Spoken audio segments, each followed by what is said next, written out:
Okay, welcome back, ladies and gentlemen, to another episode of Podcast Up Listen, and this is the Asian Esports Exchange. So this time we're going to start talking a bit about the industry again, and we're going to, of course, this exchange is also interesting because it's across the world, I guess. And we have Xiao Ma here, who is from China, and for myself, I'm based in Malaysia.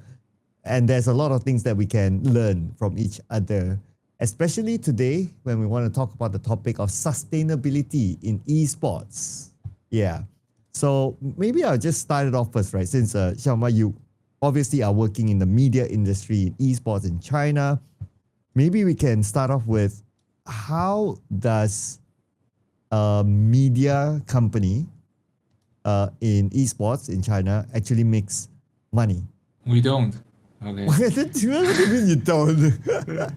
Yeah, we don't make much money, but like back in the I think okay. Let me put the microphone closer. I think it depends on different time. Like back in the days when the esports first become mainstream, and it was almost the same time when all the big company like ByteDance, Bilibili, that kind of stuff, they are growing very fast, and all the Douyu, Huya, the streaming platforms. So especially like ByteDance, they actually give people money through their partnership program. Not even partnership program. Like if you have certain views, you can earn earn money just like YouTube ad revenue, but it's just they are trying to get content creators to use their platforms and to attract more audience. That was a quite easy time for us at that time, because we can basically have revenues not related to publisher or other like brands stuff. You can it's very free. But nowadays it's super hard because all the big companies, ByteDance, Bilibili, they don't give out much revenue sharing right now because they already have their. It's it's not a monopoly, but they have their market shares, so they don't have uh, the drive to do that kind of stuff anymore. So we we media have to find our own ways, the ways that can earn us a living. Uh, Most directly, we work with publishers. We do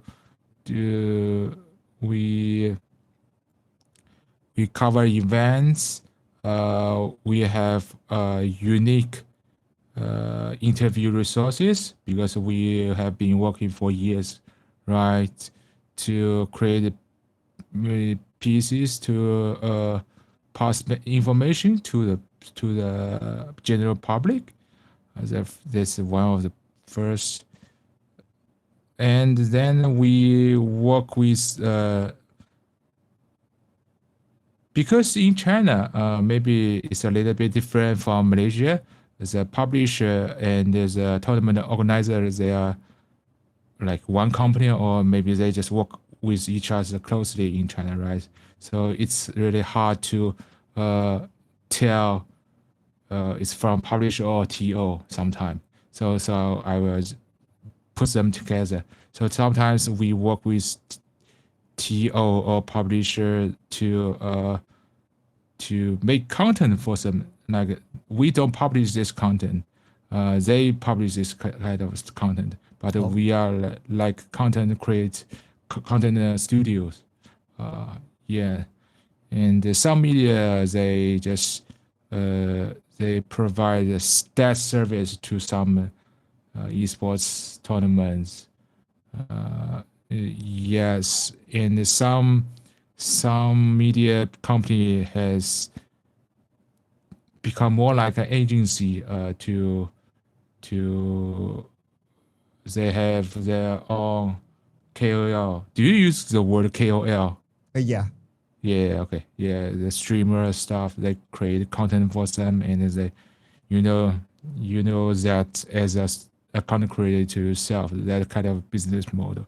So yes, and sometimes that's the third way, and the fourth, I'd say we help brands to connect with esports organization or find the business opportunities. Yeah, that's also very important. And when they do business together, we can help create content. We at the end of the day, media companies are content companies, right? So we can do esports specific content for them.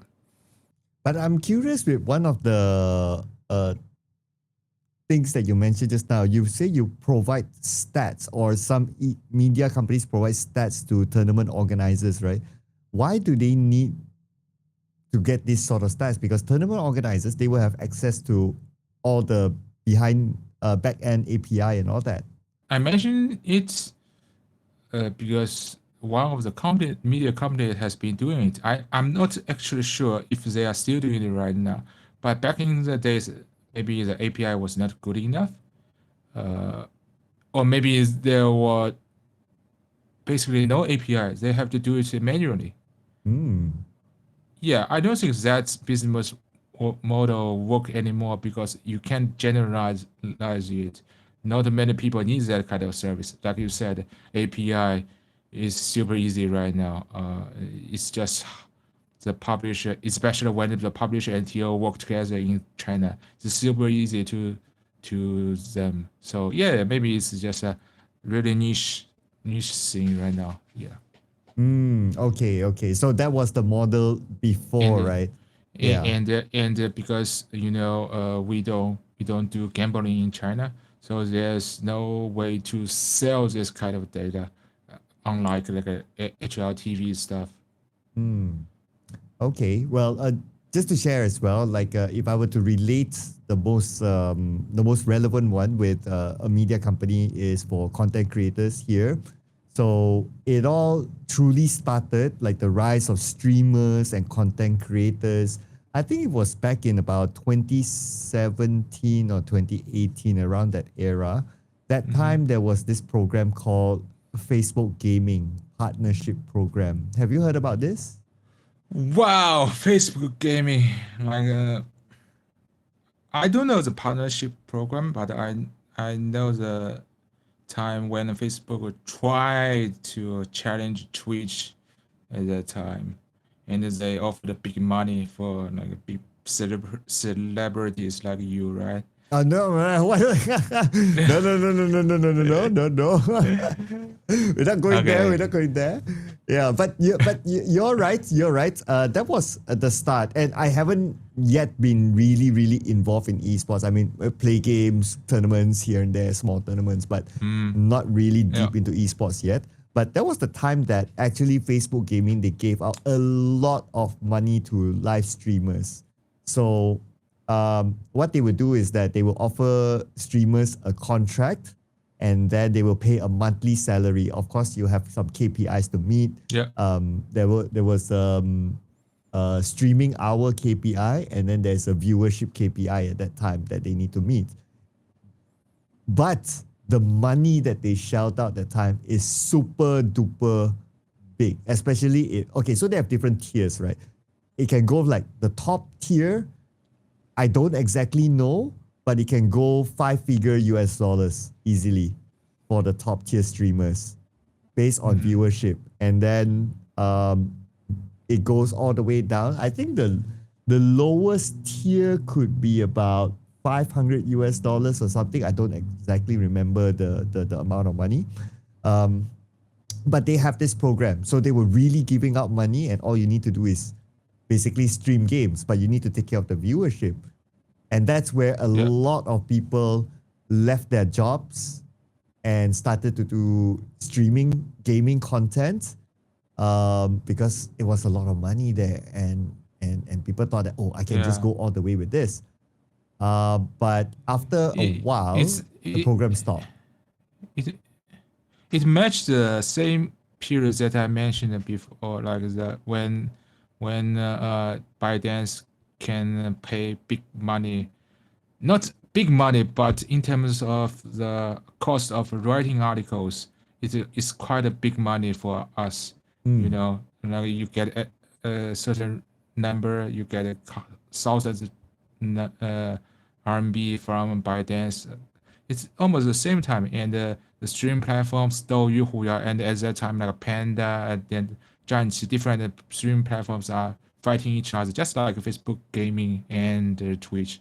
Yeah. Oh, Twitch actually didn't really pay a lot, I guess, but Facebook trying to get big streamers from Twitch and other places. Yeah, it's basically the same period pre-COVID and everything. The economy is going, the technology is going, streaming just is the next big thing, and it is the next big thing, right? But like at that time, it was super competitive from company to company, so they actually provide a lot of cash flow to media company like me and the streamers, like us and the streamers and esports in general, I guess. Yeah, they were really shelling out money. But at that time, of course, a lot of people see it as that time. And then a lot of people change their lives to just doing Mm. streaming. Uh, but the program didn't last forever. Uh, I think if anybody who is well aware of economics could see it, that this is definitely not going to be forever because too much money out. Um, I was also lucky enough to have felt being part of the program before, uh, but they were quite demanding of the KPIs. It was very, very stressful times. They Sometimes have to I felt that, justify the number. They have to justify the number. correct, they have to justify the numbers, but on our end, of course, they would like, we will have an account manager that they will push us to Mm. do it and all that. Yeah. But I felt that at some point, it's like, I don't even know if it's worth the money. So I was Ah. in the program for 1 year, and then by that time they start. After my 1 year, I think it was in 2020 or 2021. I was part of the program, and then the program starts to slowly die down after my 1 year, and then over time they start to cut a lot of the streamers, and they only left with the very, very big top streamers only by that time. But and can you imagine that when that happened, there are a lot of people who don't have any other source of income, because most of those people, they just stream and do nothing else.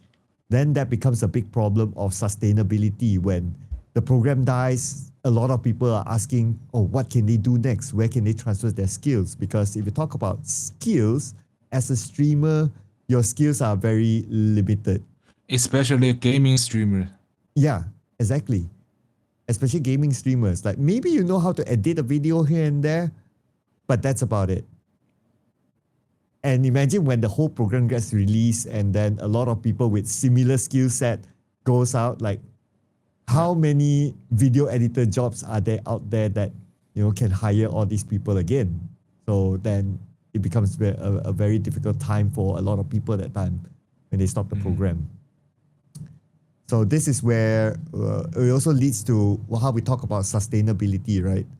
It's also something that I always tell people, that you have to always learn new things and gain new skills, and not depend on only one thing. If not, something like this happens, then you have nowhere to go. Yeah, you can go back to working in normal jobs. Let's say you work in a cafe, for example, right? Which is not wrong. But at some point, you had a very high income because of all this because of this streaming program. But now you have to go, your income level has to go all the way down, because there are no new transferable skills that you can bring to do something of a similar value. Yeah. So Yeah. overall, then it becomes a big struggle for a lot of people when it comes to sustainability. But when it comes to like your industry, right, in the media, like how do you guys like diversify your income stream to make sure that it always continues? Yeah, yeah, great question. I think we are still struggling. Yes, we are still struggling because, like I said, all the big platforms don't have good partnership like the streaming, like you mentioned, the streaming programs. Any ad revenue, we don't have it anymore. We like they are peanuts right now. So it's really hard for us to maintain the past business model. Uh, like, how can I put it? So we have to.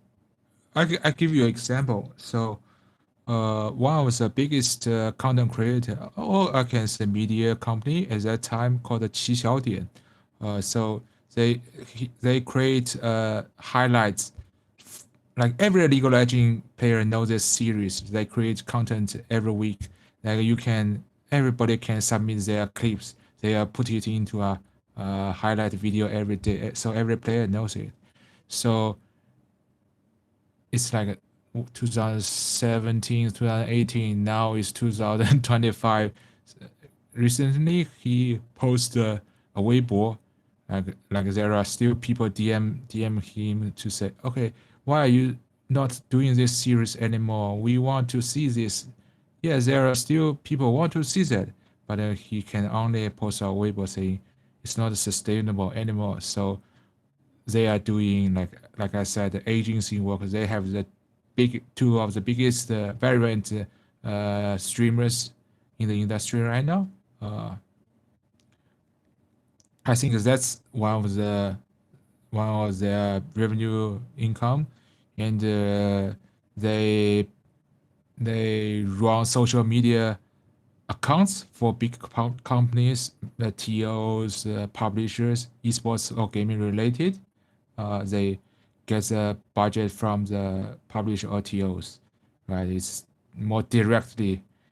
It doesn't matter how doesn't depend on the views or content quality. They are still creating content, but just to get paid by the directly by the publisher and the TOs. Yeah, that's how they survive the industry. Like in terms of my, because I've been working with the same supervisor for almost 10 years right now. So he started with the application, the esports only a app at that time, and it didn't work out. Yeah, nobody will nobody will like stick to a esports app. Is it like a Esports Liquipedia app? Like No, it's it's like a just Wikipedia? posting news and have Oh, forums and maybe sell some keyboards and stuff. The DAU. You can imagine the DAU can't be very good, so it's not sustainable. So then at the right time, I joined him at that time. So we switched to like ByteDance platforms, Weibo, and this kind of WeChat platforms. So we established our brands there. So we and our other not we like the company and and and some money from the platforms while become like the top two like esports media brand within the industry. Like players know that, publishers, TOs know that. So then there comes the day that now we or the company, my boss, have to work more closely with organizations to work more with like a marketing agency, uh, you know. So we are still doing content, but the content is is for like marketing purpose.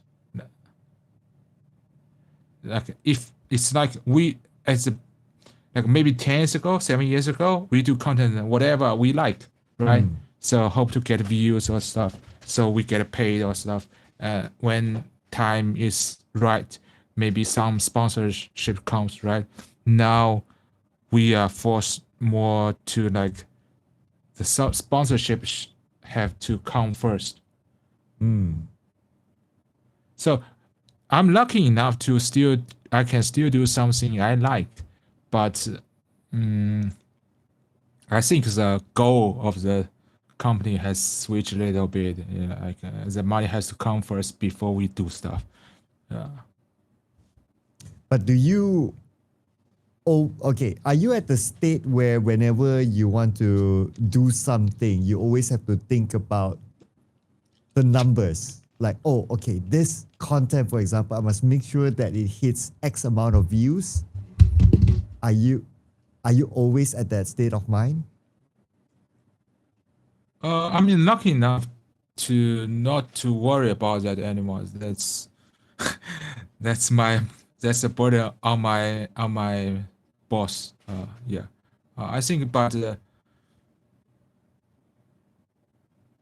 it's certainly on our minds. Like not only our companies, like every company, we have to worry about that a lot. Uh, However, as a media company, we have, I think we have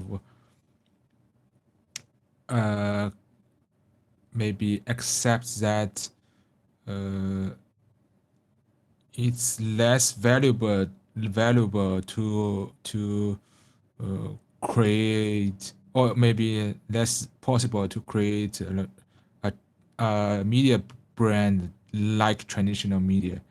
It's better to create a personal IP brand, maybe doing the same stuff but with different angles, and maybe it's a better way to do media from now on. Or maybe it's not from now on, it should be done like from years ago. Yeah, What do you mean by personal IP brand?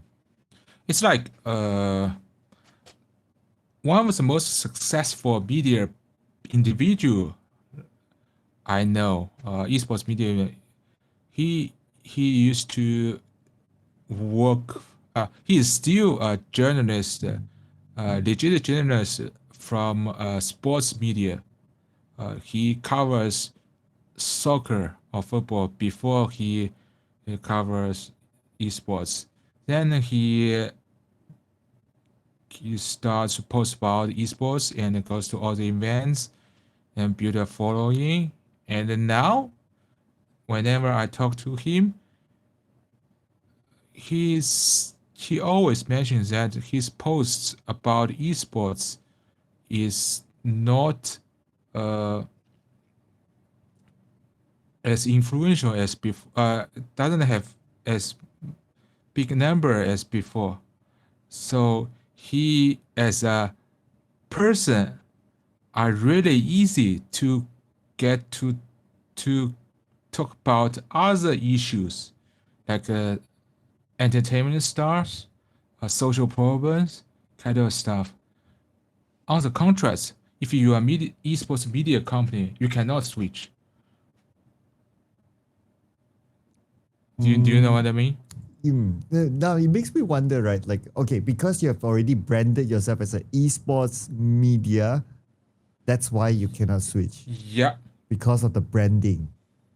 Y- Oh, okay. Yes, but and uh, yes, and if you are individual, you have the individual IP, so you can cover the events, like the events, the players, the outcomes, the influence, whatever you can talk about. And then you can also create content about the food you have, the experience you have, the city you visit. That's the whole package, and it all can open up more business opportunities in the future. You are just a guy or girl who loves esports, but you are celebrity, you are KOL. It's not like you are media who only covers esports. Like so Xiaohongshu, Red Note. Yep. So They became super famous after the first time we hear about US wanted to stop yeah, TikTok. it's great. I used it for years. It's super nice. It's a real online application that connect to real life a lot. So people are willing to share the real life on that platform.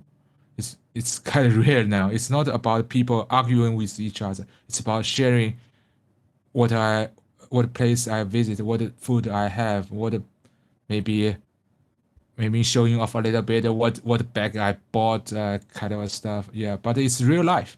Yeah. So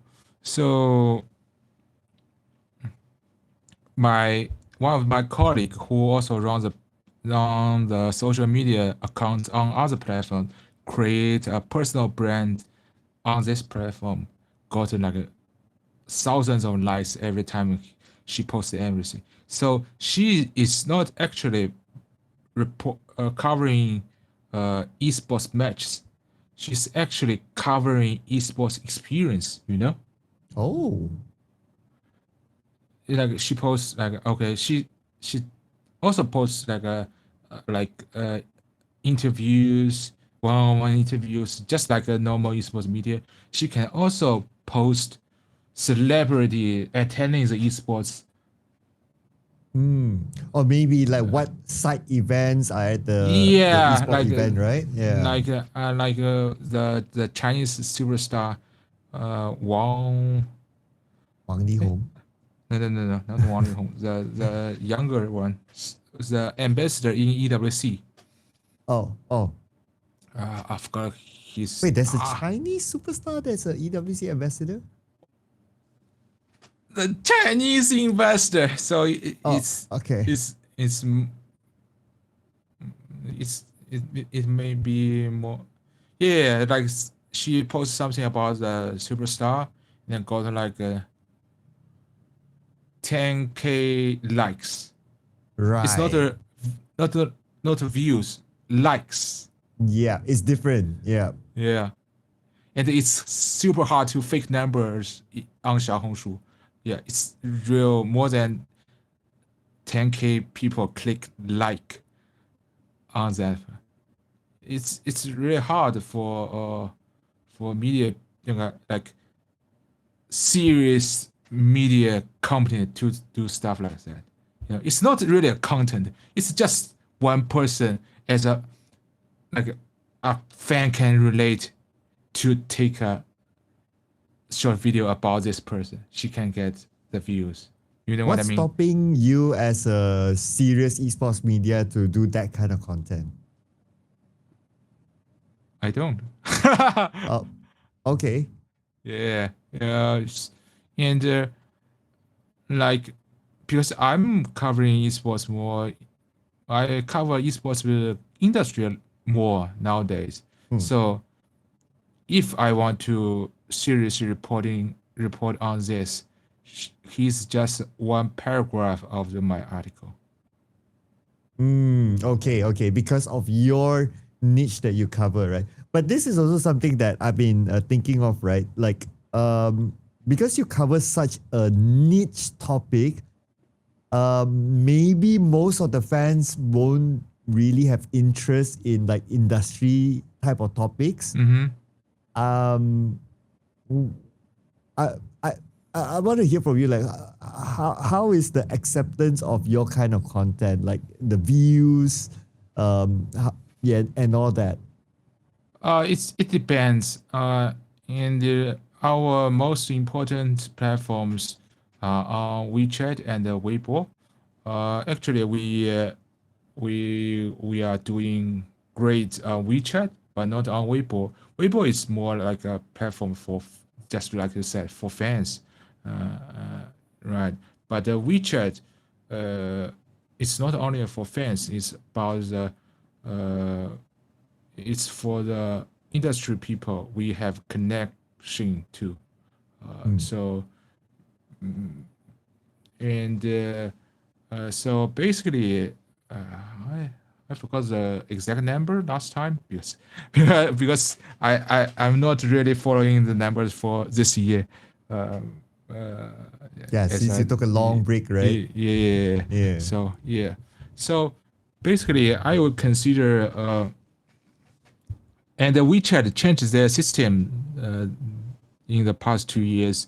We are doing the ByteDance algorithm too. Before that, it's not like that. It's only a follower based. Now they are doing algorithm too, but not every article can go to the pool to be distributed to the everyday people. So followers are still the most important. So I think our goal is to uh, of course, the views are important, but our primary goal is to get industry people to become interested in what we do. So maybe I would say 300K to 500K is a happy number for me. Like if because basically it means your article is not going to the great pool for general public. So you want to get millions of views, but there are still 3 to 5 thousand industry related people to see your work. It's happy for me. Does it make sense? Oh yeah, it does. It does. Yes. I also want to put it to Sometimes perspective. yeah, Sorry, I yes, just want to put it to perspective of like the general audience who might be watching this, right? Sometimes they might think that, oh, 3 to 400K is a lot, it's explosive. But we have to understand that this is the Chinese market that we're talking about yeah. that has So billions of population. So so 300K it's okay. so sometimes the pieces we wrote can enter the greater pool of algorithm. It can reach to uh,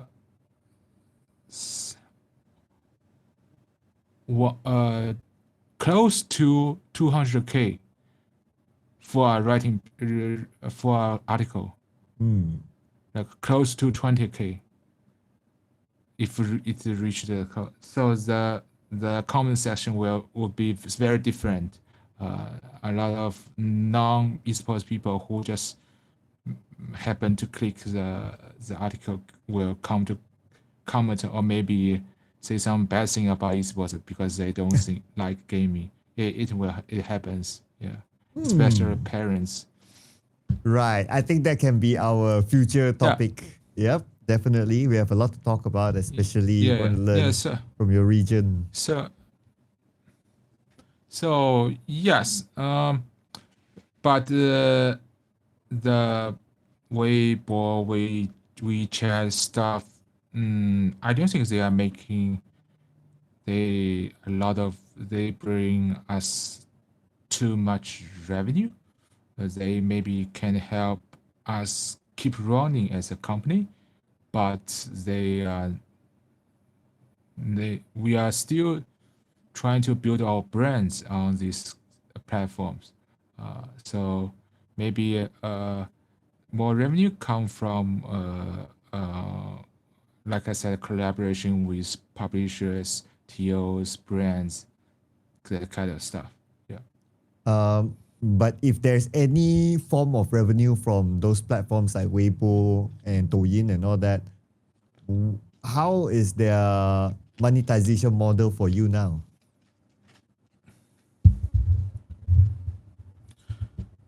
I cannot speak about the exact number because I am not really running those accounts. You know, Okay, but you do have an idea of how they actually compensate or pay you, right? Do y- you? yeah, there are some. Hmm, how can I put it? Uh, I think because there are some accounts that our company or my colleagues they run, they are really top in the industry, but the revenue kind of can only cover the human expense on that account. Yeah, not very. It's not. It's some money, but not. I don't think they are actually that profitable for the company. It just keeps the company running. Yeah. So it sounds like the model is like a YouTube AdSense, like more views, more ads, then they pay you guys, right? Much worse than YouTube ad revenue model. Yeah. Okay, but we're talking about a lot of viewership. But anyway, at least that's the model because here we talk about WeChat doesn't. WeChat WeChat has it. doesn't like Oh no, no almost none. Almost. I see. Yeah. Okay. Like for here on the popular platforms that we produce content on, if it's Instagram, there's no monetization program from Instagram. Um, Twitter or X somewhat has it, but you need to have like a lot of impressions and then a lot of following, then you can enter the program. So it's not that easy to enter. Facebook, now they have changed their model to like Google AdSense program. So more views and then you get compensated and you get paid. But of course, it depends on the number of views. YouTube, of course, is YouTube AdSense or Google AdSense and the views. TikTok that is also very popular here. Do not have like a direct monetization program. So even if you get like your video has like 1 million views, 10 million views, you don't get anything. But of course, their model is different in the sense that they try to connect you with partnership programs with Okay. whoever who wants to invest. Yeah, so let's say if it's like gaming, if there's a new game in the market, they work with TikTok, Yeah. and then TikTok sends it to the creators to say that hey, there's this new thing. If you create content on it, then you get a share of the pool Yeah, it's based on the it's views. same. It's the same in China. Yeah, it's the same in China. Okay. It's a Chinese model, I guess. I mean, it's Yeah, TikTok, right? yeah. It's different from YouTube. That's why you can see a lot of Chinese content creator on YouTube too. So because they can actually pay, YouTube can actually pay. But in China, uh, you don't get a lot of ad revenue. So which it became a model that you've done a lot. Just create content to promote the product. Right. What is called this in English? Like a paid promotion or sponsorship. Yeah, Yeah. yeah. Okay, but Paid not promotion. every of your content is paid promotion, right? I'm sure that there's okay, maybe there's a mix of paid promotion and also things that you do just It's not. because. I'm not. I'm not. I'm not talking about myself. I'm talking about the content economy in China. It turns out Okay. to be that way because the ad revenue is almost none in China. For any content or for gaming esports content? Most of the content Why? because we don't have Google. Oh, okay, but you don't have a similar model there. Like the biggest video platform in China right now, Bilibili, you know. Yeah. So it is started as a place for ACG community. Okay. So ACG community, and it got to become popular because of love. So community, and as the founder of it actually mentioned at one point that they will never sell VIPs. Now they sell VIPs, They will never run ads. They cannot. They cannot force ads to be run in videos. If they do this, all the users will leave them. But the reality is that they have to. No, they. So the biggest revenue for Bilibili is their gaming department. It's not their video department. Oh. And how does the revenue model work there? I don't know the exact number. So the streaming, not streaming. I don't think they make a lot of money from video and the streaming service.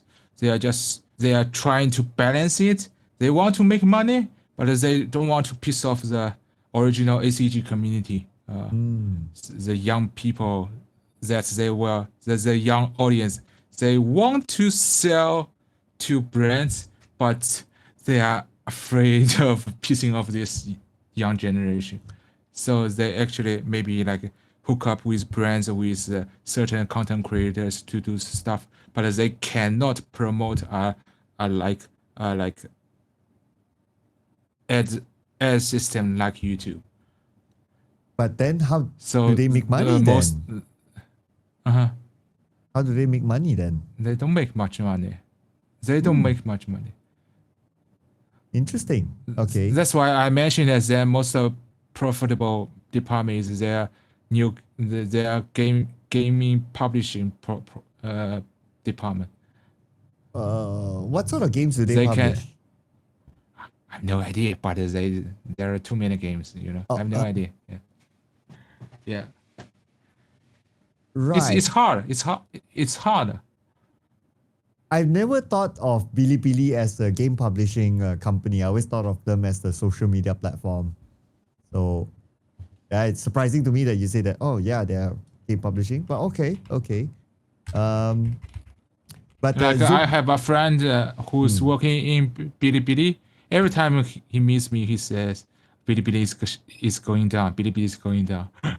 Every time he mentions, because the business model is not gonna change. But they are still sustainable, right? Are they? I think so. Yeah, they're trying. Okay, so then here comes the question from your perspective, right? A company like as big as Bilibili, how long more can they last? Or is the gaming sector lasting them enough? It's really hard. I cannot give you a answer. Okay. I think as long as they can make even, it will stay alive, I guess. Yeah, and I guess the advantage if I listen to your model is that because they are the ones that publish the games, so they have a lot more control on how they want to play with revenue models when it comes to gaming, right? But I want to shift our and although they cannot sell ads like Google, but they can still partner with gaming publisher to promote their games. Okay. Just like a social media platform or media platform. Yeah, just like Weibo, all the platforms they do. Yeah, Right. And their audience are all ACG fans.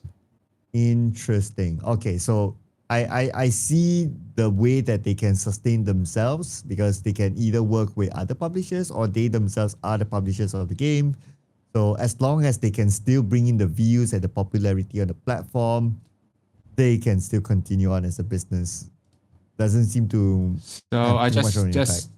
just GPT GPT it. So Bilibili 2024 the net loss was 1.3 billion RMB. Net loss. Loss. Wow. Yes. Which is Okay.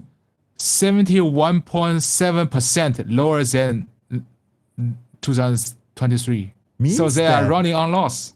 Yeah, means They that have they've been been- running on a loss. Yeah. For How years. have they been sustaining? investment money. Just like every big tech company in China. I think they cut their loss a lot by earnings a lot from the gaming. Yeah, their revenue. They still have revenue model. I don't know, but significantly less than YouTube. Their ad revenue grew 28% last year. Mobile game revenue grew 40% last year. But there's negative 70+% that is overall or only the social media No. segment? 70% is the is 2040 2024's loss compared to 2023's loss. It's 70% less. Ah, okay. Yeah. They yeah. But they are still They at a are trying. loss. They're still in a Yes. negative. They are trying to be saved by gaming publisher by gaming publishing business. It makes sense because given the ACG audience, yeah. Yeah, and I understand this sort of model as well, right? It's like a typical startup model that you make a loss first by trying to capture the market, and then you have a strategy or an end goal to make it profitable or even break even and so on and so forth. Because I was before like coming. So one of my past life is that I used to work with a unicorn tech company. And now it is very, very famous. Even back then, it was famous. And it's also considered as a startup. But of course, by the time I came in, like they already had like thousands of people across Southeast Asia working. Even with that sort of size of having thousands of people across Southeast Asia working, our town hall conversations are about being profitable, meaning that at that time, that company as a tech unicorn company is also not profitable, but it's a similar like what you said about Bilibili, right? Okay, you invest, you make a loss first, it's fine, but you capture the market and then you give yourself maybe 5 years or 10 years, whatever the goal is, for you to be profitable um, based on initial Yep. investment. So is it wrong to like make a loss now? Not really, as long as they have a goal that they know when to achieve the break even onwards. So I think it's not too much of a surprise like what you say. Yep. Yeah. At the end of the day, they are still young companies relatively, right? Hmm. So they have to try and adapt, I guess. How long has Bilibili been in the market? I think they according to Wikipedia, the first stage they call it founding and early development from 2009 to 2013. So it's a maybe more like I said, a community love and peace place, right? I guess. Then starting from 2014, it's leadership change, expansion, and acquisitions. Maybe you can count from 2014, I guess. Okay, so because of the acquisition, so it's roughly about 10 years plus they've been in. But then again, the amount Yeah. of years probably don't matter too much because it depends on their goals. If they set themselves like maybe 15 years, 20 years, um, then yeah, then it doesn't matter. Uh, as long as they are still within that whatever goal it Yeah. is. So BB is actually at a better position as a streaming or video platform, which is crucial to esports industry, right? I just GPT Douyu, the streaming platform. Mm-hmm. Uh, their their net loss last year was this two 2000 almost 3000 no 30 not 30 million 300 million almost 300 million Chinese yuan. Hmm. loss. Let's see Huya, the biggest two, Douyu and Huya. Okay, they make a profit like almost 3,000 uh 300 million, 300 Oh, million. not bad. It's tough, but they are still trying to survive. Obviously, if you're already net profit like that, then it's all good, right? It's smooth sailing from there. It's a matter And of just maintaining the market. so I think we've talked about something kind of related to esports, but the revenue change doesn't really reflect the change of esports, right? Just Mm, like the Bilibili benefited a lot from the gaming publishing business, not related to esports business at all, true, right? true. Right? So this Like is where I think it's a good time for us to also shift our attention to something more esports related, yeah, esports teams. Yeah. So thanks to also ChatGPT, it also helped me to find out what are the esports organizations in China that has stopped operations recently. So there's three answers that they gave. One is Flash Wolf, their League of Legends Wild Rift team. They publicly announced that they have dissolved. Second is JD Gaming, their Rainbow Six lineup. It was dissolved in April 2025. And Rare Atom, their League of Legends lineup, they mentioned that they exit the LPL in the 1st of January 2025 and they stop competing in the LPL and LDL. yeah. Yeah, so can you like confirm? Because of course it's ChatGPT, we have to also I, confirm s- this information. I think the most noticeable one, notable one is the RA Real Atom, the League of Legends team, Mm, because we've been not only in China, the esports have been growing for quite a few years, right? So, and everybody bought into the American idea of franchising leagues, and for some reason, LPL had have so many teams within the leagues. 17 teams, I guess, which when it's at the biggest. So then so then the esports bubble, esports winter. So we as an industry have to admit that we cannot sell our media rights or make money like traditional sports. So the franchise league, uh, I can say it's like 80% failure. oh, why? The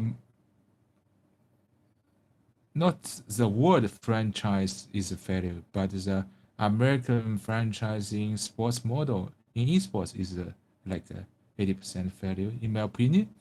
At the time they started uh, from Overwatch League, from LPL, LCS, they imagined there were like billion-dollar industries that can have local venues, right? Have local tickets, millions, not millions, thousands will attend the live events and sell a lot of stuff and sell media rights like NBA and AFL, right?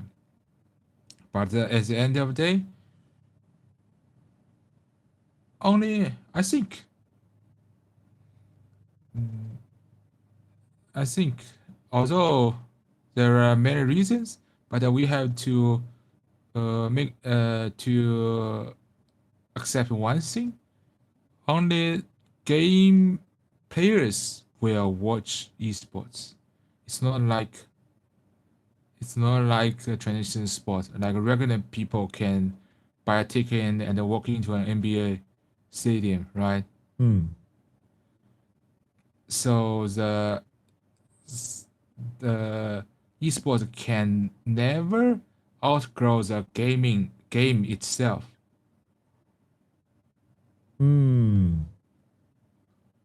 That makes sense because yeah, you have to. So it's like a funnel, right? You start off with people who play the game, and then people who are interested in the esports of the game, and it just goes all the way down to whatever level that you want to talk about, right? And yeah, I agree with that. Yeah, Yeah, it's not like it will never be like traditional sports. Is like if I go to London, I'd like to buy a ticket to see a London team, for example, yeah, Arsenal. Tottenham, right? Huh? What's that? Yeah, yeah.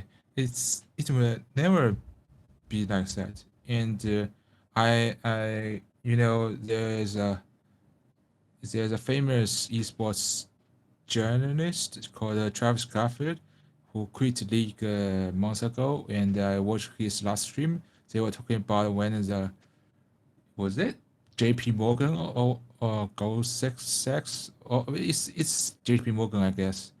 Uh, when they are doing the research about the Overwatch League, they have such a high valuation of this league, and the journalists, when they know about that valuation, they look at us speechless and then say, "We are fucked. We are fucked." Yes, they they overvalue esports leagues a lot, and they sell all the franchise sports like more than 20 million USD to each team, right? Uh, Hmm. at 1.40 million USD. And the league followed the Overwatch League. It was a fashion at that time, right? So in China and in America and in Europe. So, but at the end of the day, after several years, people think, oh, we are not making the money back, right? We don't sell media rights. We don't sell tickets. How can we get the our investment back? No way. So people start to think about quitting the league. So I I was the first in China to actually quit LPL. It's like it's a very important event in terms of the industry. So basically, it admits that the idea doesn't work. Hmm. But It's not like in NBA. hmm. If one investment doesn't want to invest anymore, he can sell the team to another owner, right? Mm-hmm. You can't for But LPL. no one is buying.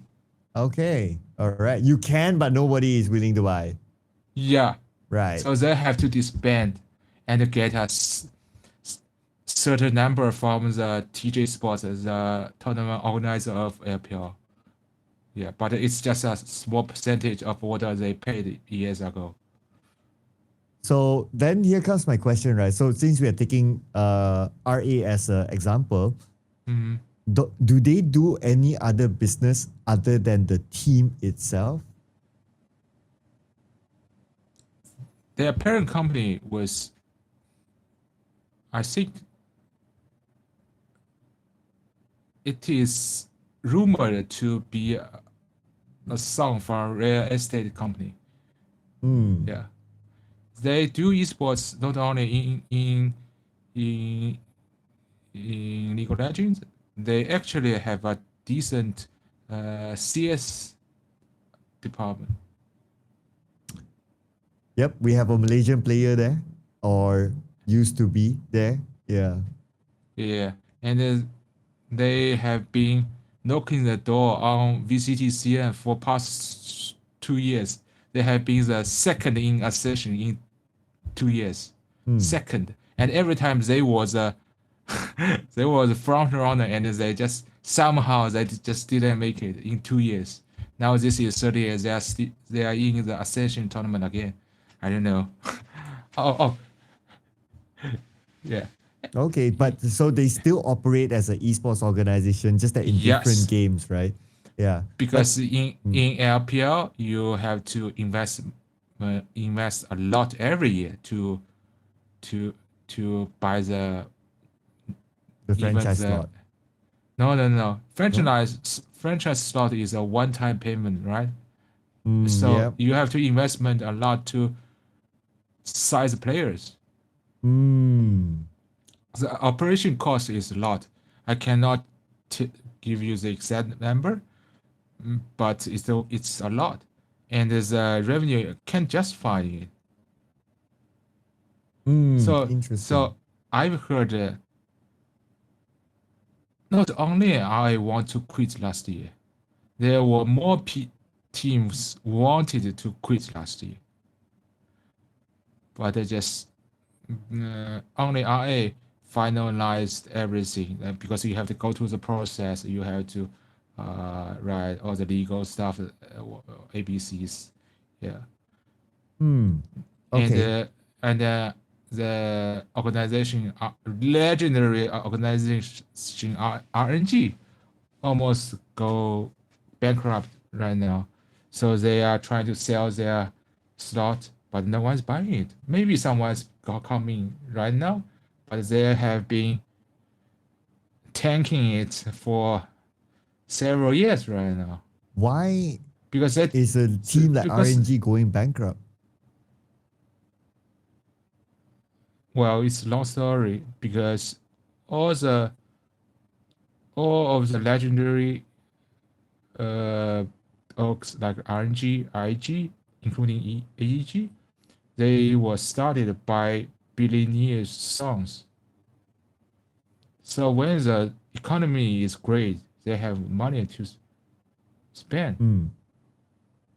now, and they definitely push Chinese esports to grow a lot. Like IG's founder Wang Sicong, you may know that Wang Sicong. He's the son of one of the biggest real estate company if in China. Now Wang Sicong's father cannot leave China because of debts. Oh, Yeah. so The parent company is still working, but not in good shape. So Wang Sicong sell the IG. Yeah, it's stuff mm, like that. All the billionaires songs, the investment heavily depend on their parent company, literally parent company situation. literally, we, Yeah, we we call that mother father finance. yeah, Yeah, yes. but that means okay. So when they come up with RNG, when they come up with these organizations, it's more of like a passion project, just because they like games, they like esports. That's why they have the money to create their own team, and that's about it. They It sounds to me like they have never planned for it to be a business. Yes, they have plans. They have Uh, plans like IG's Wang Song. Still, we call it uh we call it uh what's the head of school? What's the name of head of school? Head of um, college? Principal. A principal. Oh. We call him principal because they started everything at the side. He started uh, the the wave of billionaires stars to come to the industry and bring a lot of capital to the industry. He Hmm. started his own on team IG, legend team, TI winner, League of Legends winner, and he started his own stream platform Panda. It's called Panda TV, which was very quite the third biggest, but now it I'm not sure it's bankrupt or whatever. It stops running, Hmm. and then he started a TO or media company called Banana Plan, which can host tournaments, can create content, and work as an agency, has have a lot of KOLs under its name.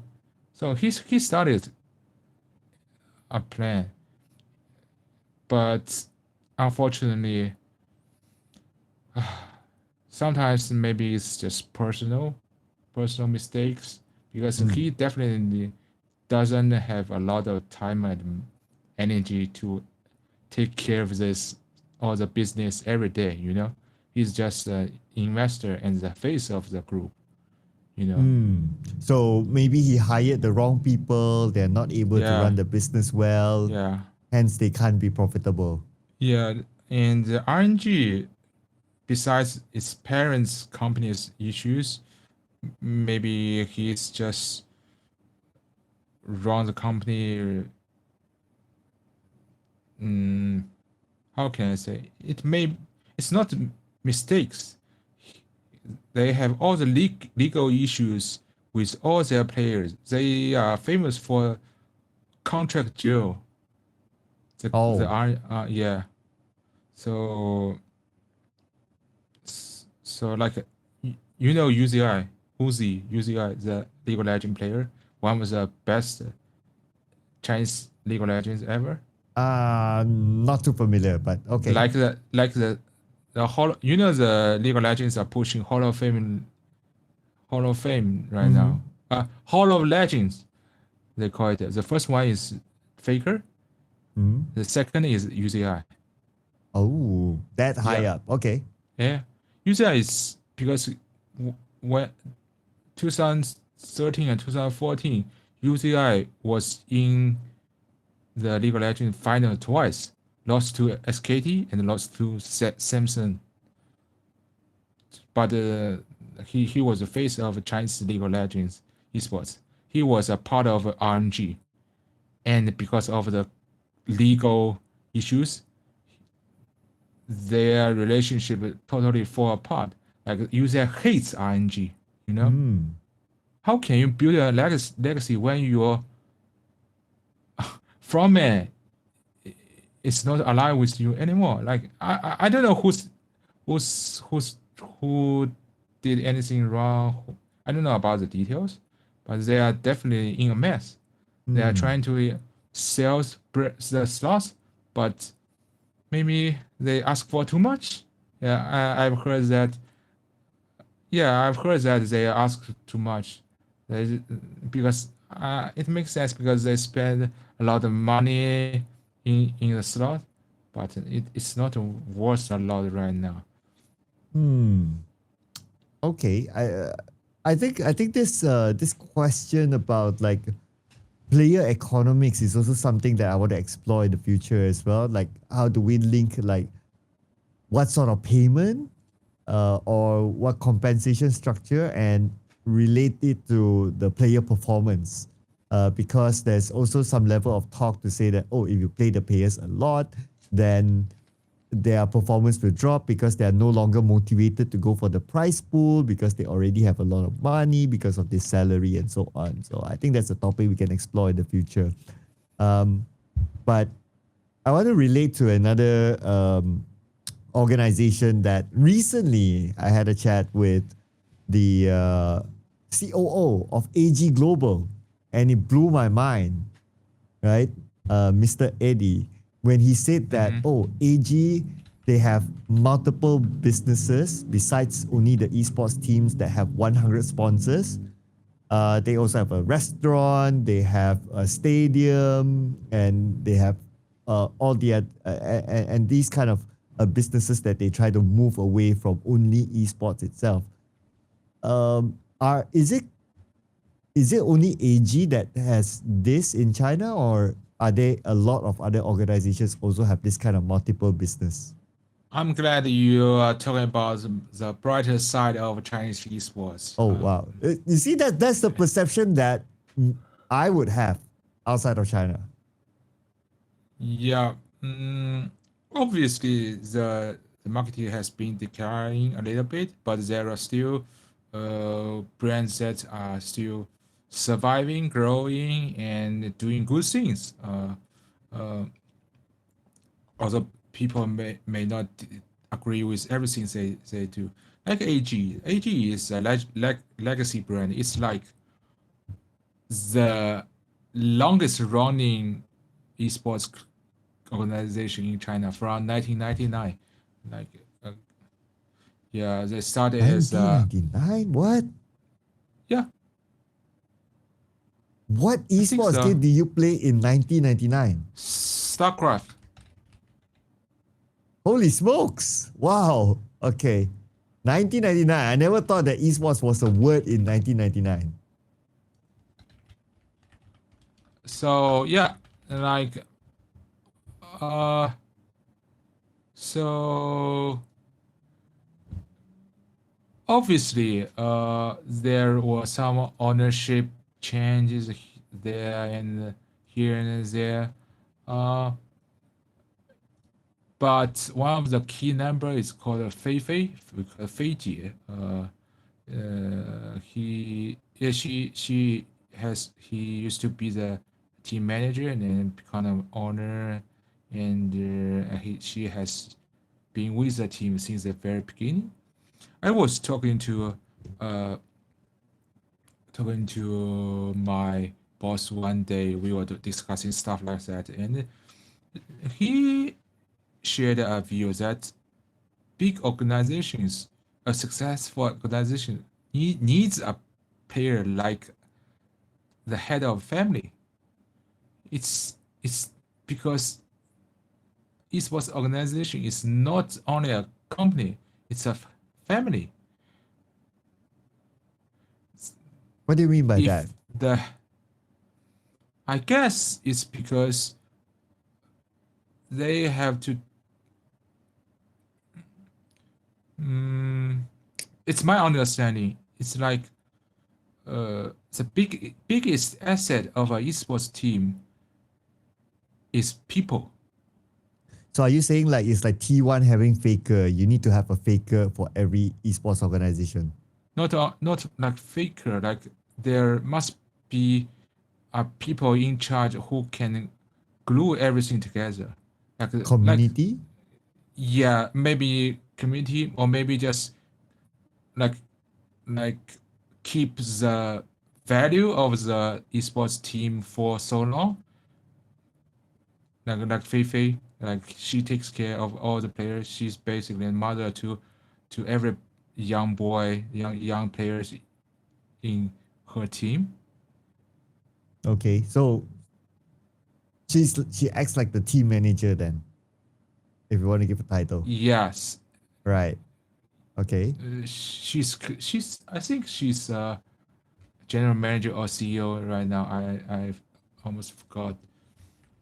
Right. Anyways, so s- so sh- AG entered this crossfire, and AG is a dominant force in crossfire, and uh, they didn't really have the capital to enter LPL. As I said, they are not the son of billionaires, right? Hmm. So which turns out to be maybe a blessing for them. So, but at that time of the franchising, Le Keden, who is the owner and the founder of Rock Warriors, you know what Rock Warriors? Road RW. Warriors, yeah. Yeah. So Le Keden used to be, I'm not sure, but he works for ROG at one point. So Oh yeah. Eddie did say about that. Yeah. so so he's a he's always been like a branding person, and he starts to invest in in LPL with resource with the help with from ROG, I guess. And at one point, the curtain talk to Fei Fei, so they do some what can a exchange or whatever. They become the same AG group, the same company, the AG group we know right now. So basically, Le Curtin acted as the CEO, the president now, and Fei Fei, I believe, is a CEO right now. So Mm. they merge, and Le Curtin has, like as I said, Fei Fei is like the head of the family, big family, take care of the people. And the local is like a branding people go to international meetings and to talk to investor kind of stuff. Yeah, and as EWC happened like look and quickly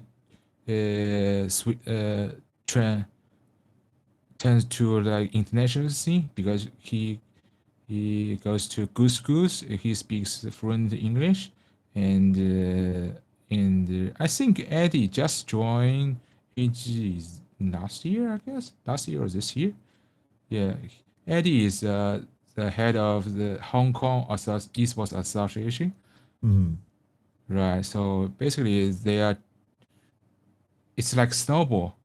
Started from a StarCraft organization. They started slowly to absorb more capitals, more people around the world to become this super brand in China. And their HOK team is a super success. Mm. Yeah. But since 2009, they've been operating from StarCraft until now. Like, how did they sustain for so long? 1999. Oh, sorry, 1999. Yeah, that's crazy. 1999. I haven't even played my first CS yet. But Yeah. how did they sustain for so long until now that they are this organization that has so many business verticals? To be honest with you, I don't know the earliest years of their organization. I assume they are just like a typical esports team, just go to events, earn some prize money, uh, have some small sponsorship, Mm, and because I came from a background of League of Legends, I didn't consider them as a big team at that time. Like but then with the explosion of HOK, and they got Eno from the different team, and they are basically riding the wave of mobile esports. Right? They have base of like uh, Crossfire. mm, They are dominating Crossfire, but the growth actually matches the wave of mobile esports with mm. HOK, which makes them the I think they earn so much prize money from HOK, I guess. Yeah. So they have always hit the ground running, is it? Like even in other game titles where they start to invest in it, they keep winning or have very good placements that No, gives no, them the no, no. revenue. Their league team actually turned good only this year, and it's like they are not spending the most, but they outperform their salary, I'd say. Mm, Yeah. So yeah, yeah. So their biggest success is still from HOK, and to be honest, I don't think the restaurants or stuff actually matter a lot until now. At least now oh, why is that? they are trying stuff. Their successful doesn't come from restaurants or stuff. They are trying to uh, use their IP to open up more restaurants or uh, other business to explore other business opportunities. You know what I mean? So Mm, the restaurants and stuff are not the reason that they are getting successful right now, mm. and as they uh, get investment from Chengdu government too. To even The, open the restaurants so they get investment from the government. no, no, no. I'm not saying investment. I'm just talking about the investment they have been receiving.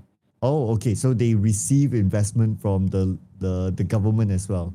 Yes, What does the government get back when they provide that investment?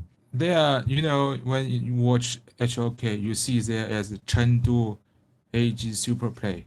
Chengdu is the city name, right? The Oh, so government basically sponsor.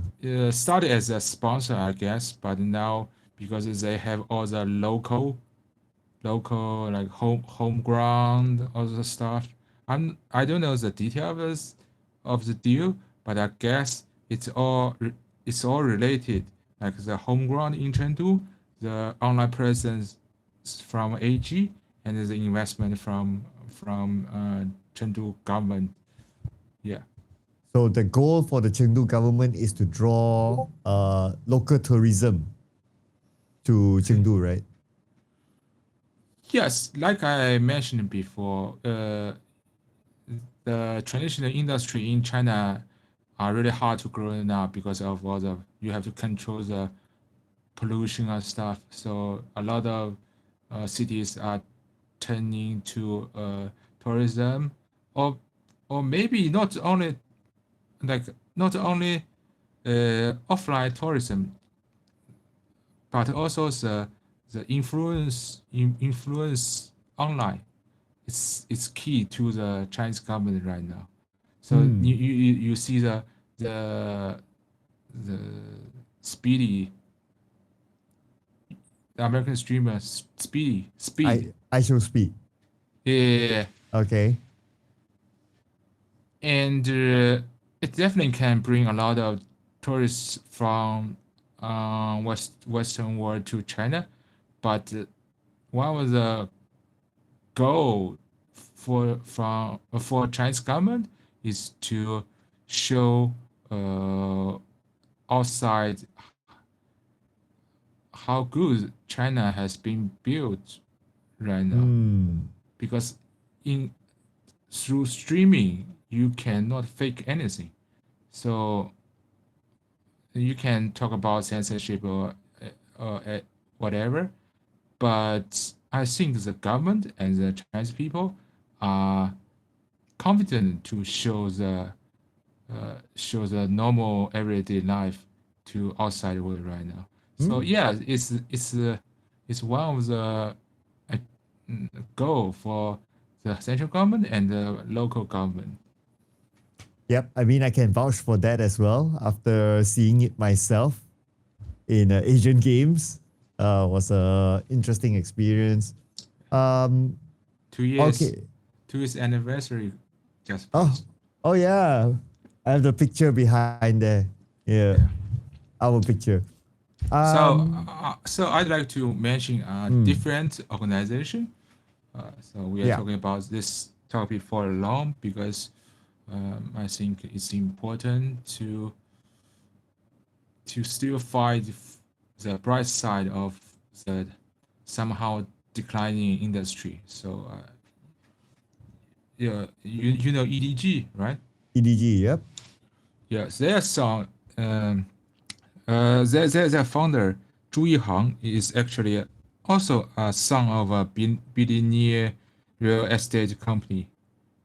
However, he has he's being very low key and then maybe has been surrounded by good people, good business people. So they definitely have a plan themselves.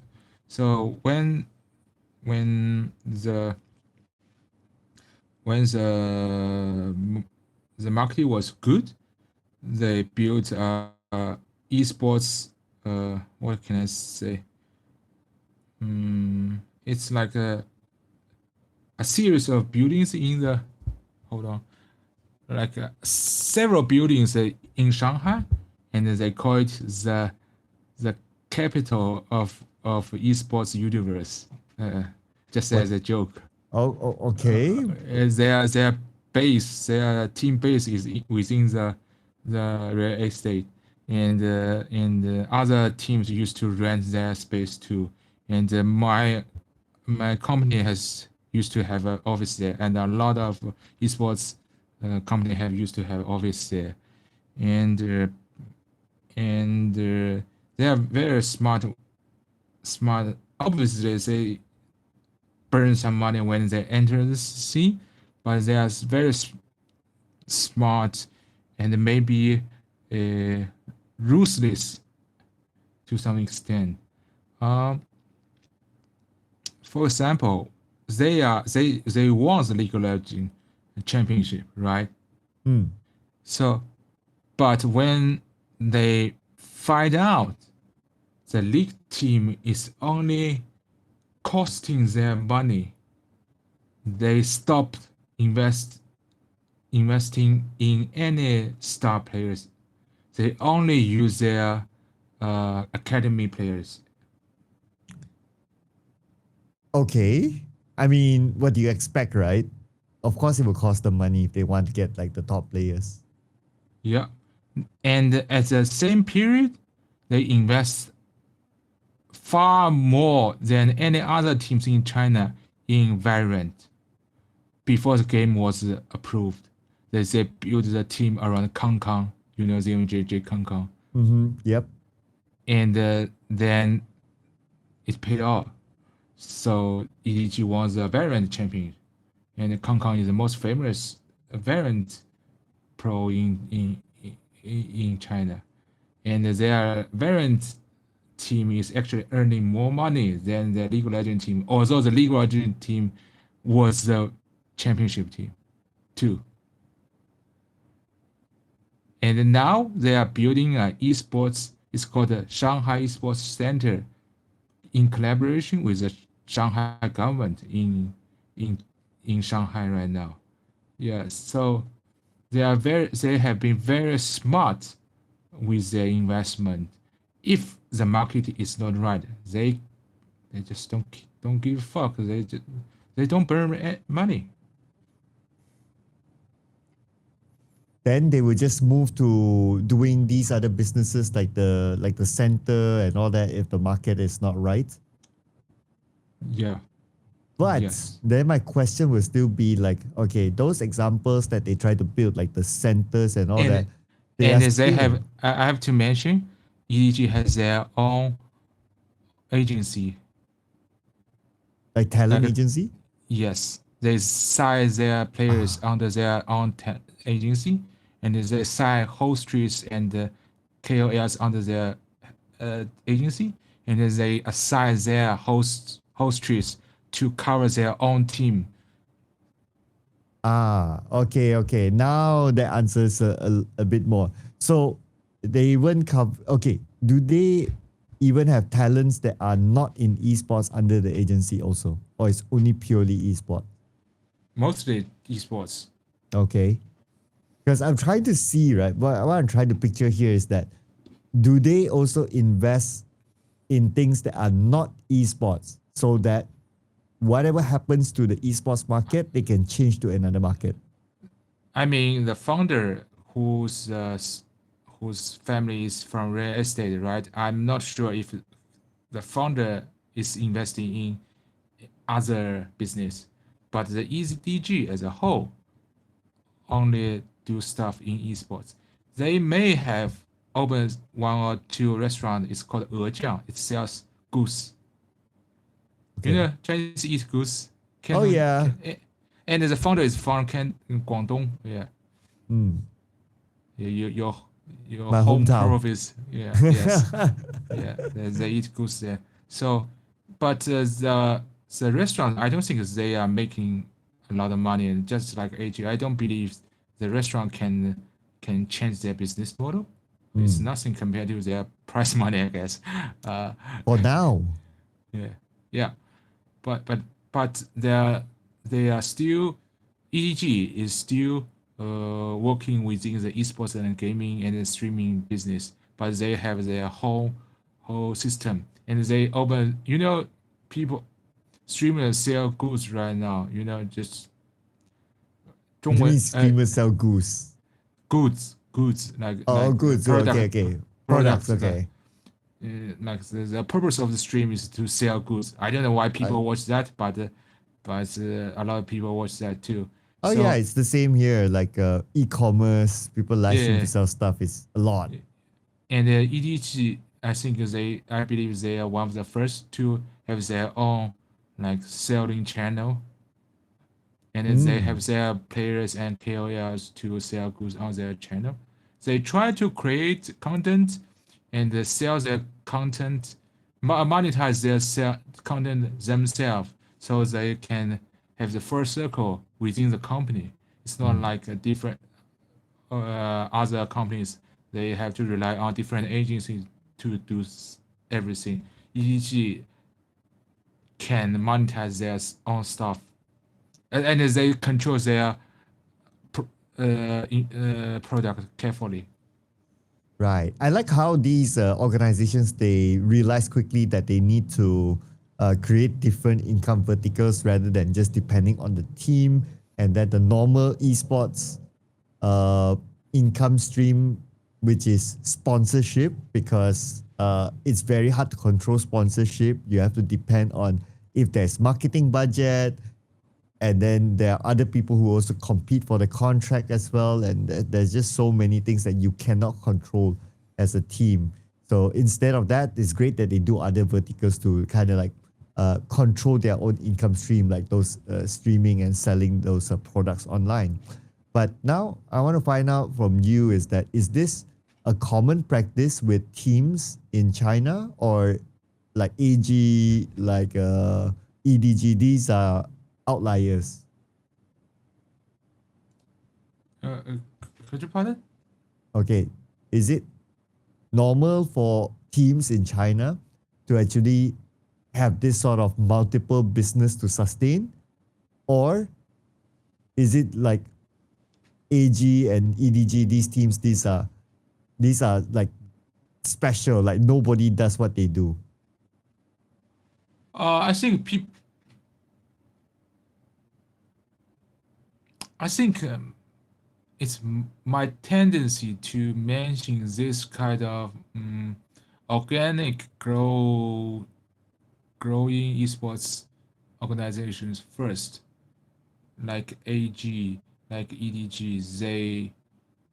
The goal is to survive as an organization, as a company by themselves. But there are also other organizations you must have heard of: JDG, Mhm. BLG. They are basically under big brands like Jingdong, which is one of the top two e-commerce platform in China, and and uh, and Bilibili, obviously, is a streaming platform, right? So their goal is to gain as much market exposure to the young audience as possible. Mm. So I think they can afford a loss, which means their business model is completely different from AEGs and the EDGs. Mm. So basically, they are they are the organization they are still willing to burn money right now. Yeah, because the team is basically the marketing tool for them. So that's why they don't mind spending that money for those teams.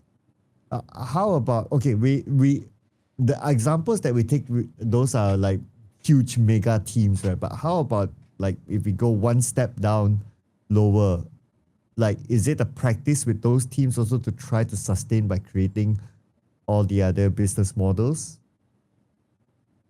I don't think it's you mean not the big brand ox. Yeah, we go one step down. They are trying, but it's hard. Like one of the legacy brand IG, uh, as I mentioned, Wang Sicong didn't take care of his business in esports at all. So they finally sold it to agency, a talent agency, and Huya, and they are they are just used as a platform for their big streamers like the Shy, Rookie. Yeah.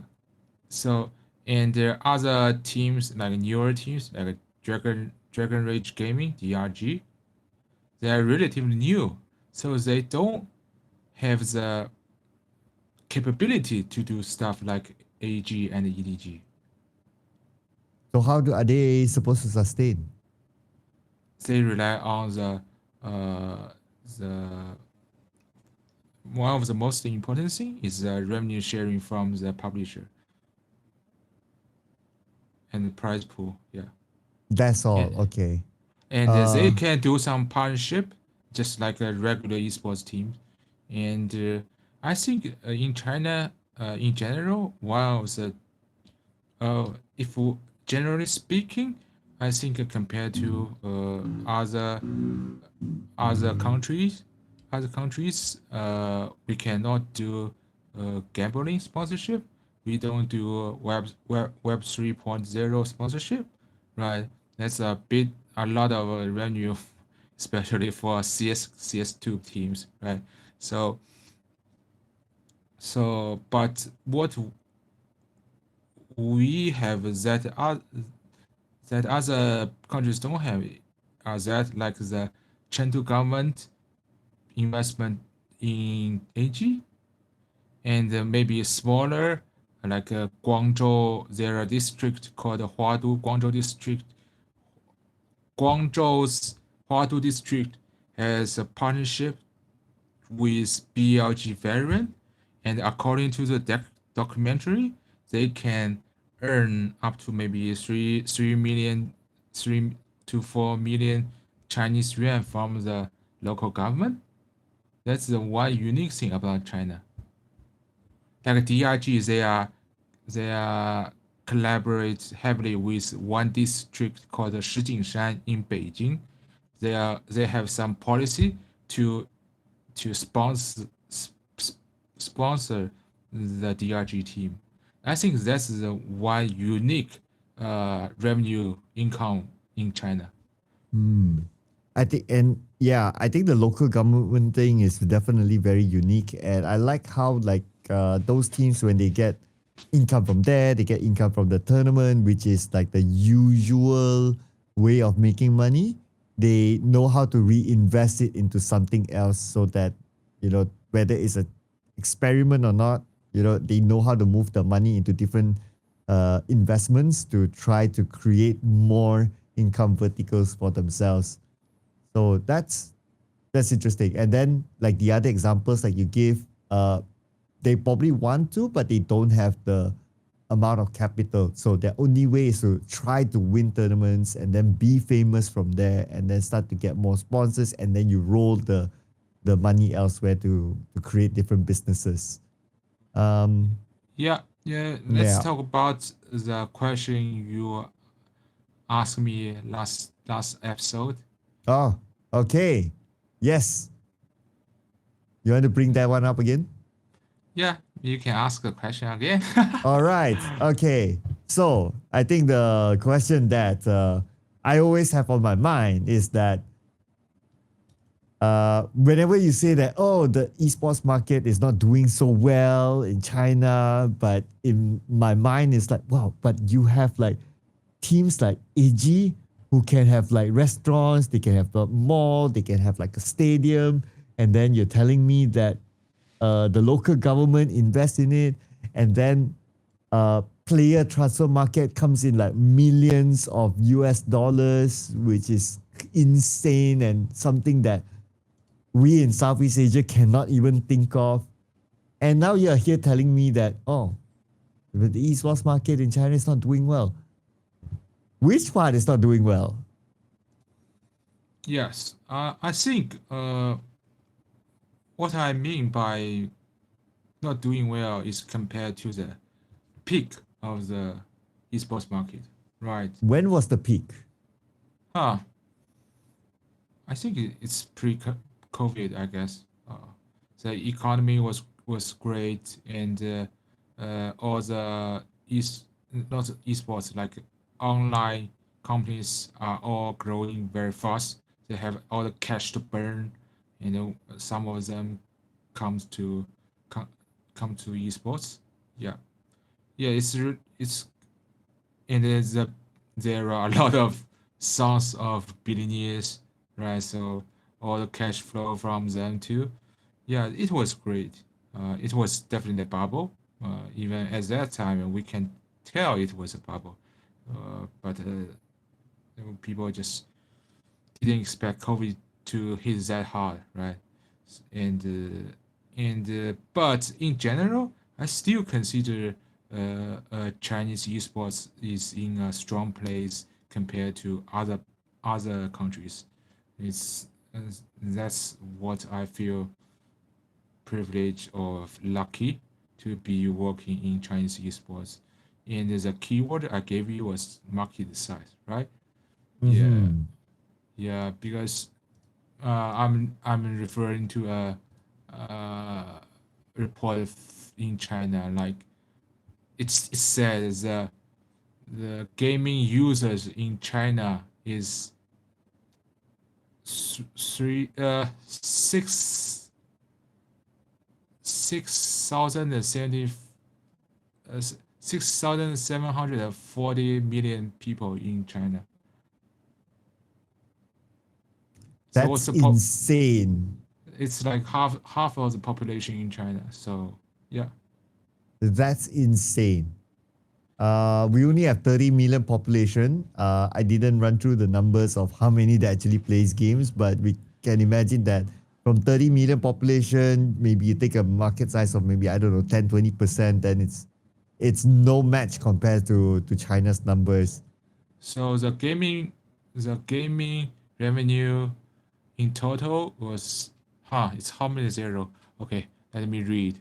Uh 325 billion RMB 2024. 300 billion RMB. 300 billion. Uh-huh.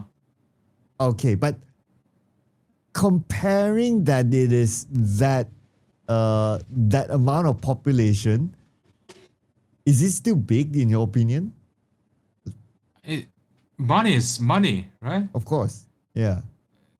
So so we so at the same time, because of the technology growth of China, right? So we have so many big tech companies and gaming company publishers in China, right? Mm. So it's definitely the strength of the market. Uh, so so when you have so many game publishers and you have such a big market, game publishers can rely on one market to grow very fast, to grow to as big as Tencent, right? Mm. So which in turn they have the resource to invest in esports, which I don't think a lot of country can benefit from, Mm. Yep. frankly speaking, right? Yeah, because of the market size, even if let's say you get 1% of the people who like your game, it's a lot of people liking your game already. Mhm. Yeah. As Yes. yeah, and okay, so I also want to put out one more differential factor, right, when it comes to cultural. So let's say if I take Malaysia for an example, right, we are very, very diverse in terms of our culture. So we have multiple different races. So that's one. So that's like a, say I take the major ones, right, like Malay, Chinese, and then Indian, um, as just as an example. And then you have to break down. Let's say we take the Chinese race people. You have to break down that Chinese race people to, are they Chinese educated or are they English educated? Then even from there, the type of content will already be different. So there's so many breakdowns that even if you want to try to get into a very diverse market like Malaysia, there's no one way to kind of cater to everybody. It's like, for example, like I have students who are Chinese educated, and I when I see them play their games, like for example, what's the Hoyoverse game again? Genshin, Genshin. Genshin, Yeah, so Genshin example Impact. Genshin, right? So if I play Genshin and I've tried playing Genshin for fun, I will play the English version just because, right? It's easier for me to read and all that. But for them, because they're Chinese educated, they will play the Chinese version of Genshin. So then, like, if you want to enter the market, you have to think of like, okay, I have to cater for this segment and then I have to cater for that segment. So my point here is that there are a lot of type of considerations to enter the market. But for like in the Chinese market, I believe that you just need to release one type of version, which is, let's say, it's the Chinese version of the game. And then everybody can share that same experience just by developing one game, right? Then it will make and then will make it easier for the market to adapt to that game, or the game to adopt the market. Yeah, yeah. Yeah. It's not only gaming, so we have to talk about a little bit about geopolitics now, because Hmm. uh, why there are definitely a lot of reasons that uh, China can fight against the U.S. Lockdown a little bit, but one of the things that gives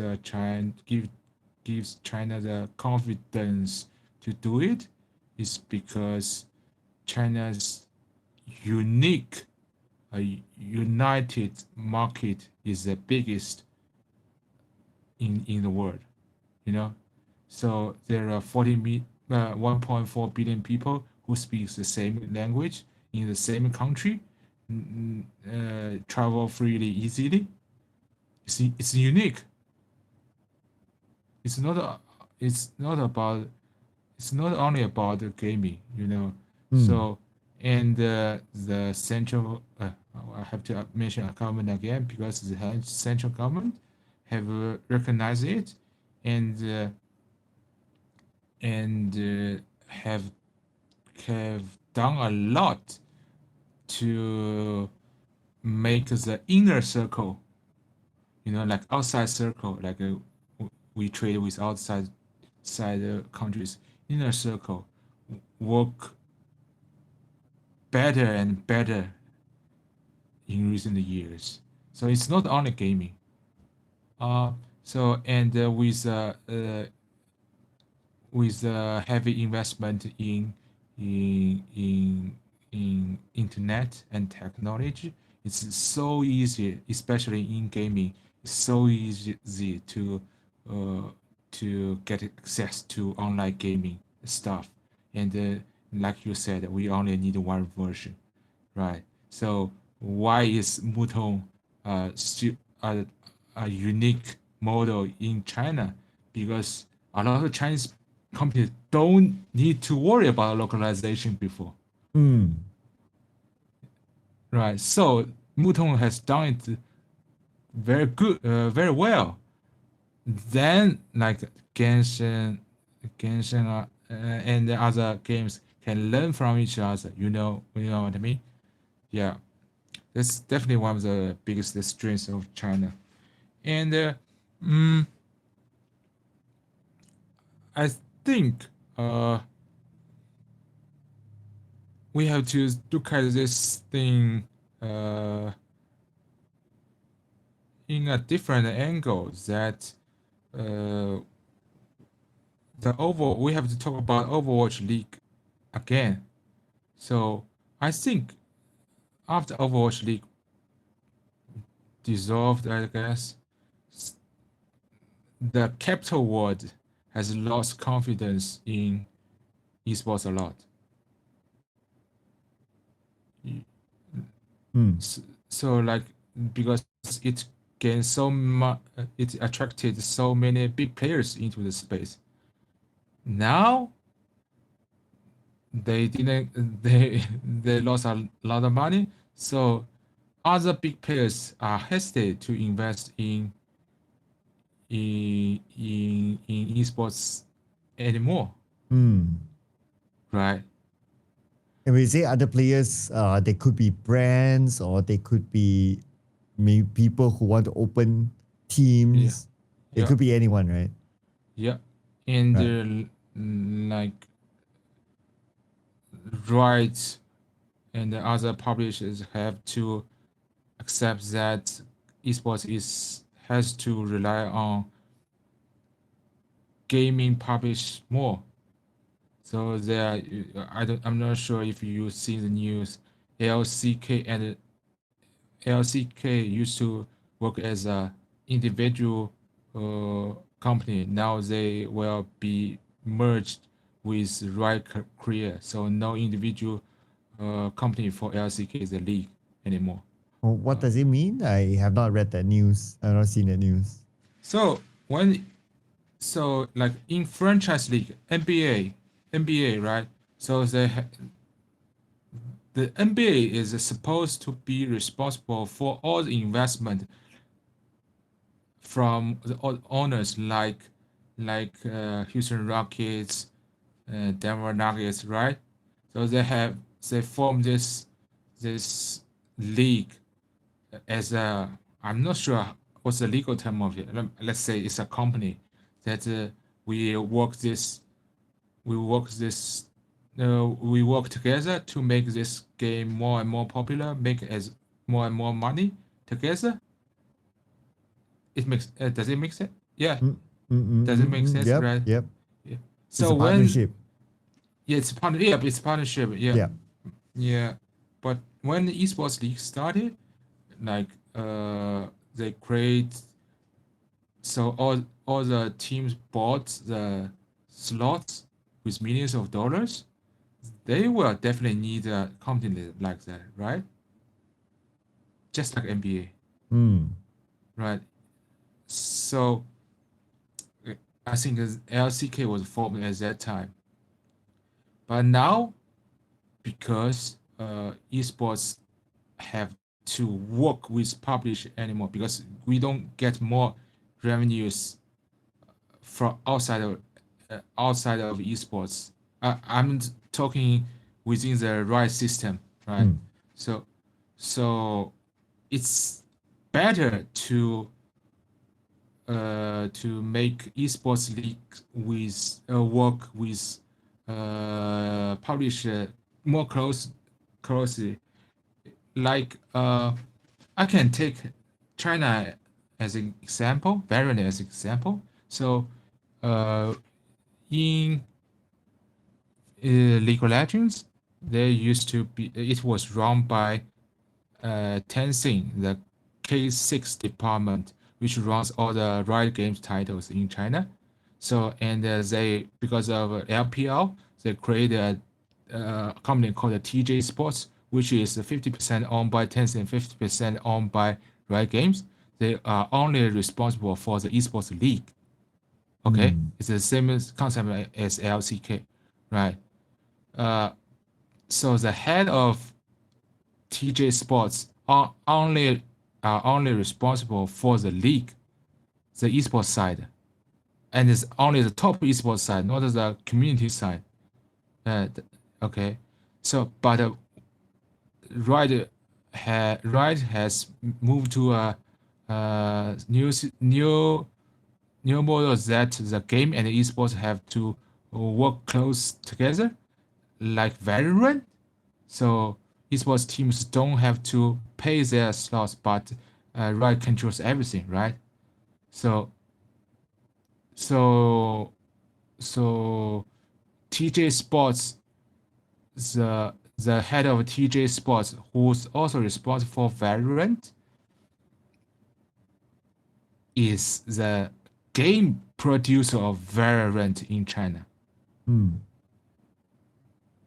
I'm not sure if I've said it clear. Does it make sense to you? Yeah. Like So in Valorant, in mm. League of Legends, it used to be esports and a game. They are two departments. Mm. But in Valorant, the esports head of the head of esports is also the game head producer. Yep, and I understand that this is a structural thing as well. I think a lot of organizations they have a separate, but this is where I also want to understand like which model do you think is better? Because I have not, I have, well, I've clearly seen the separate model, but I've not seen the joint model before. So What do you think, based on your Well, observation? well, you are working within HLK now, right? Hmm? Yep, and it's HLK, a separate model. but they have been working closely together, right? I guess when it comes to like promotional activities, it's mostly like so the product will have their own Okay. segment, and then the esports will have their own segment. So it's a separate model, not like the Okay. Valorant, like what you said. Yeah, Okay. Maybe it's because it's the international version, but in China they work really closely together. The I teaming, see. Okay. uh, because the studio is teamy, right? The esports part is the teamy esports. So it's basically they work really closely together, and they have all the esports team skins, and I think they produce more esports skins than Riot Games, like Hmm. before Valorant, I guess. Yeah, like Riot Games has been copying a lot from HOK, like the global band stuff, right?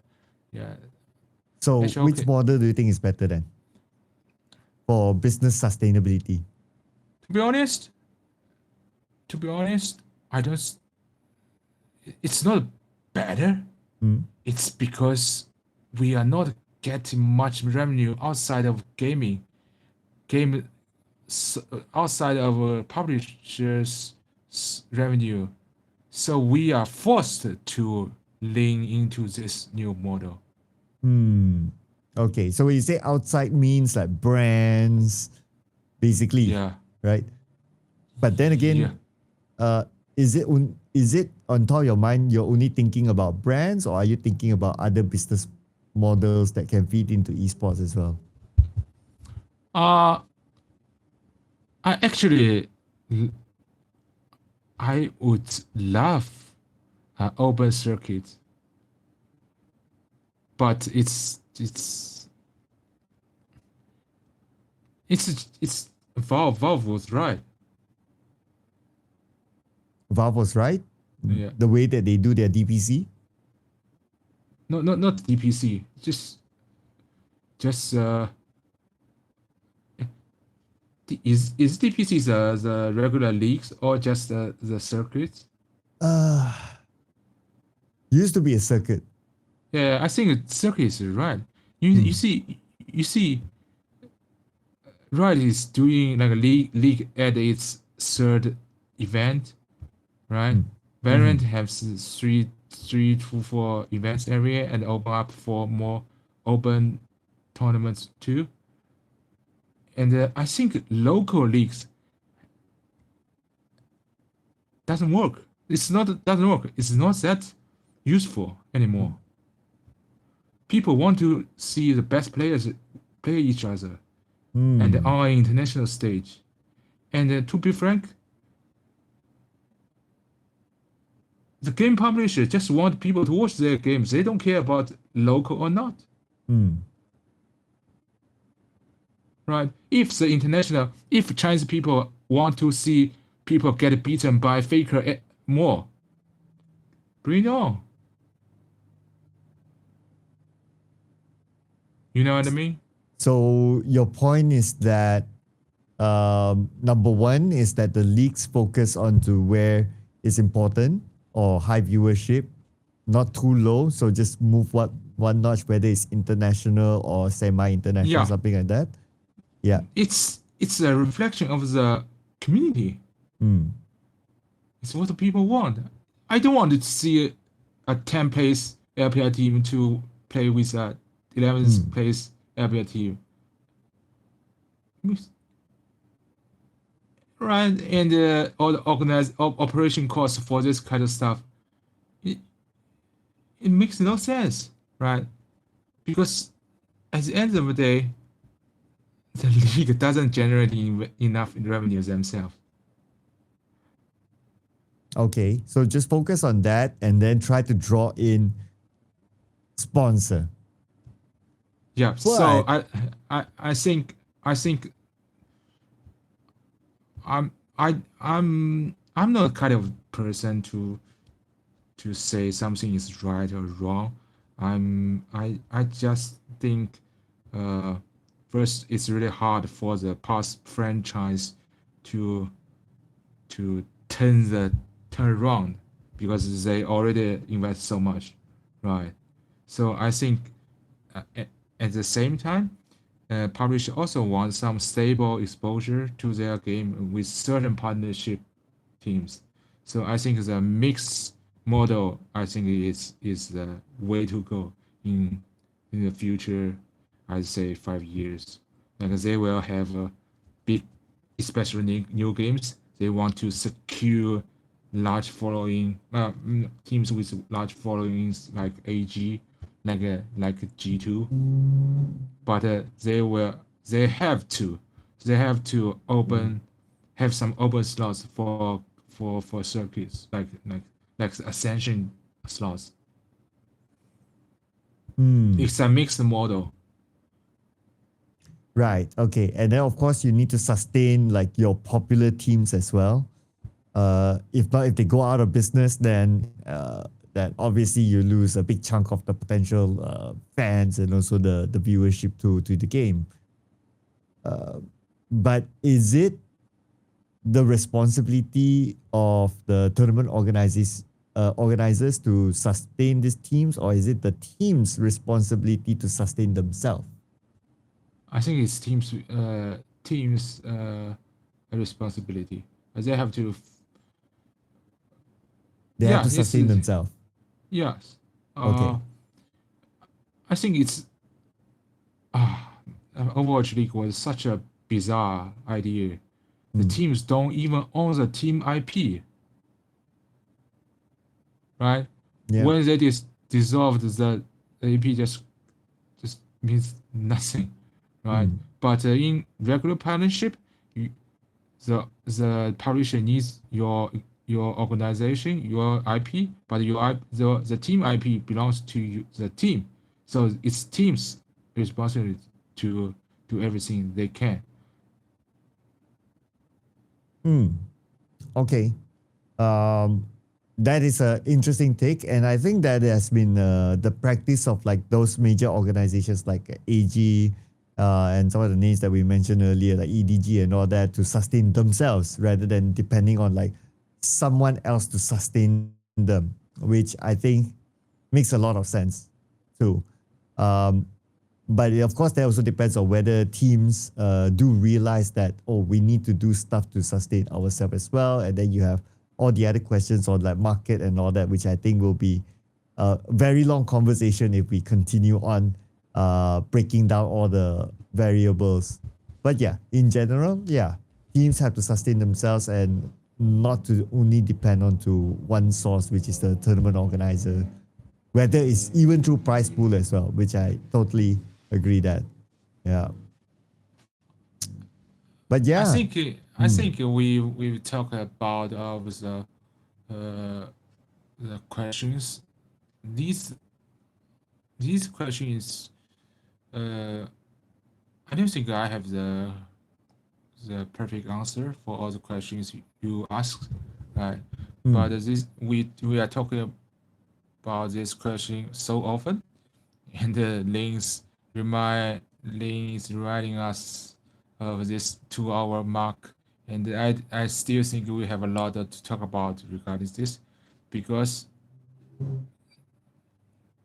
if we want to measure or not a measure like to evaluate how the industry will go, these are the questions uh, will be asked from time to time, Mm. by people who are working in this industry, by people who are interested in this industry, want to enter in, and by people who know nothing about industry, but want to want to see if it is a good opportunity, you Mm. know? Right. So the beautiful thing about esports is that it's keep evolving, right? So like I don't know about Web 3.0 at all, but it seems that they are also bring something to the industry, at least on international stage,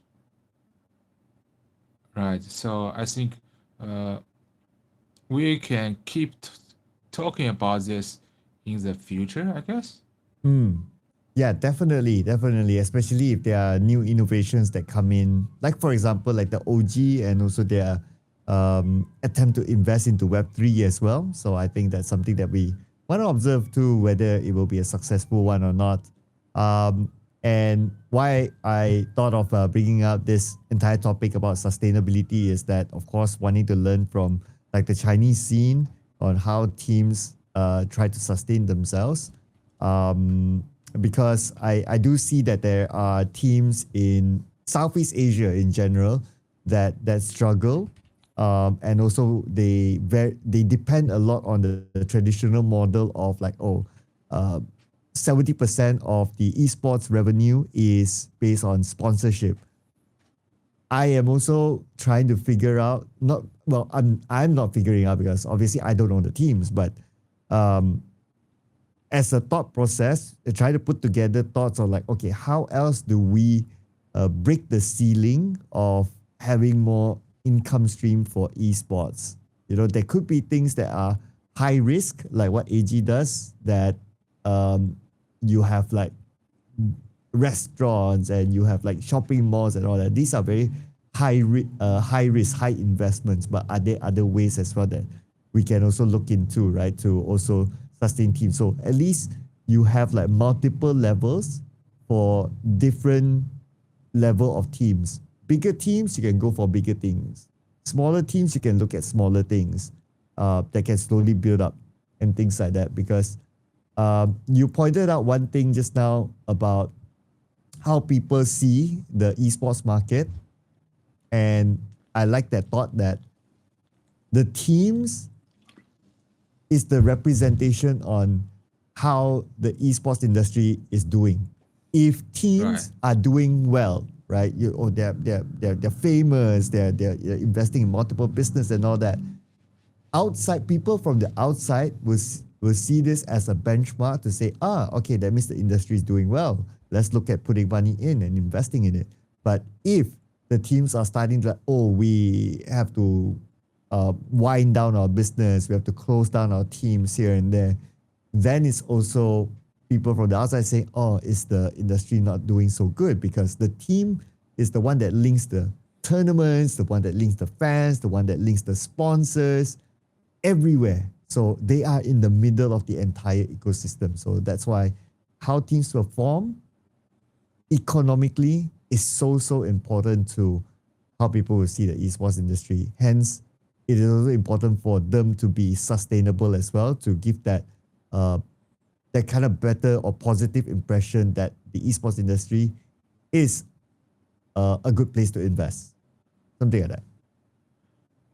Yes. Yeah. I think I have to re-emphasize the two-word magic word again, market size. Uh, this time it's not the gaming market size. Is how much the market size that you as a esport team can obtain. You know, uh, Mm, your correct. your success depends solely on this. Solely on this. If you have like, let's say, 20 million real real followers, real followers, new games will definitely come to you to try to promote their games. Mm, Any product will come to you. yep. Yeah, I think that's the key. Um, I like last year in Riyadh, I talked to T1 COO Josh, and he mentioned that I forgot the exact percentage, like maybe the one third of the esports org will survive in near future, like that, something like that. I forgot the exact number Ooh. he mentioned. Yeah, now I see this more and more, or more and more. Yeah, Mm, it's like so so we were lucky to play it and get involved in the big titles that we are working with now, right? mm, So, but like like esports games, even it's rare to get to the level of variant. You know, it's super rare, and it's mm, a mobile esports time now. It's super rare to to see a PC esports title break into the market like variant. And like a lot of people say, okay, they are not not successful. Okay, if you compare it to CS or maybe League or maybe the Prime Dota era, it's not that as successful as them, but it's still very good. But like if a new team want to success, like grow its brand in this variant era, it's so much more difficult than in League of Legends era. You know what I mean? mm. Yep. Because Yep. it has a smaller reach. Your market size, the biggest you can get is smaller, and Correct.